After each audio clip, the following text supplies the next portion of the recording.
പ്രിയ സ്നേഹിതരെ, ഈ ഭൂമിയിൽ എല്ലാം തികഞ്ഞവരായിരിക്കാം പലരും.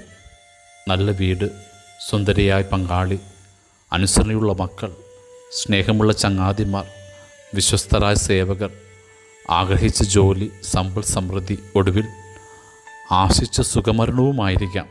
എങ്കിലും ഈ ചെറുജീവിതം അവസാനിക്കുമ്പോൾ ഒന്നൊഴിയാതെ എല്ലാവർക്കും ദൈവസന്നിധിയിൽ നിൽക്കേണ്ടി വരും, തീർച്ച. എന്നാൽ മരണാന്തരം നിത്യത്തിലേക്ക് പ്രവേശിക്കുമ്പോൾ ദൈവം നമ്മളിൽ സംപ്രീതനാകുമോ? അവിടുത്തെ മുമ്പിൽ നീതീകരിക്കപ്പെടുമോ എന്നതിലാണ് ആശങ്കപ്പെടേണ്ടത്. ജോബിനുമെല്ലാം ഉണ്ടായിരുന്നു: വീട്, ഭാര്യ, മക്കൾ, സ്നേഹിത, ദാസിദാസന്മാർ, സമ്പത്ത്. എന്നിട്ടും അവൻ ആശങ്കപ്പെടുന്നുണ്ട്, ഒരുവന് ദൈവത്തിന് മുമ്പിൽ എങ്ങനെ നീതിമാനാകാനാകും? How can a man be righteous before God? ജോബിൻ്റെ പുസ്തകം 9-ാം അധ്യായം 2-ാം വാക്യം.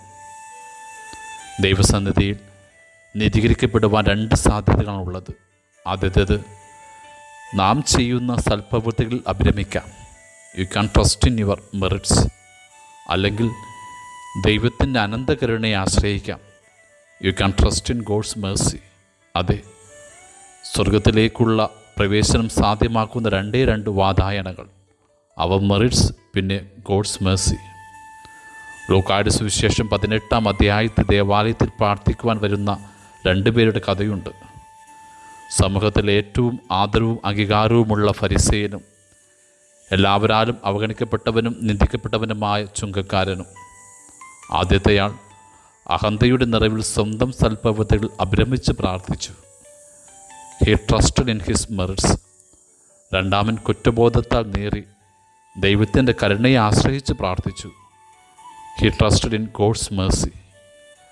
ഫരിസേയൻ്റെ പ്രാർത്ഥനകൾ ആത്മപ്രശംസയും അപരനിന്ദയും മാത്രമായിരുന്നു. ചുങ്കക്കാരൻ അവൻ്റെ ഗുണഗണങ്ങൾ പറഞ്ഞില്ല, അവനെ കുറ്റം വിധിച്ചില്ല, കരുണയ്ക്ക് വേണ്ടി മാത്രം യാചിച്ചു.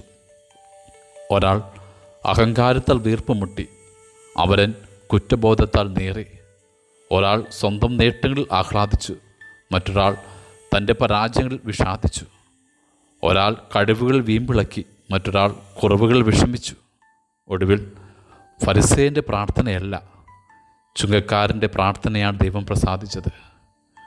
നിശ്ചയമായും നിത്യതയിൽ തുണയാവുക നമ്മുടെ സൽപ്രവൃത്തികളാകില്ലെന്നേ, ദൈവത്തിൻ്റെ കരുണ മാത്രമായിരിക്കും.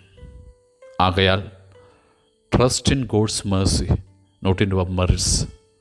ആമേൻ.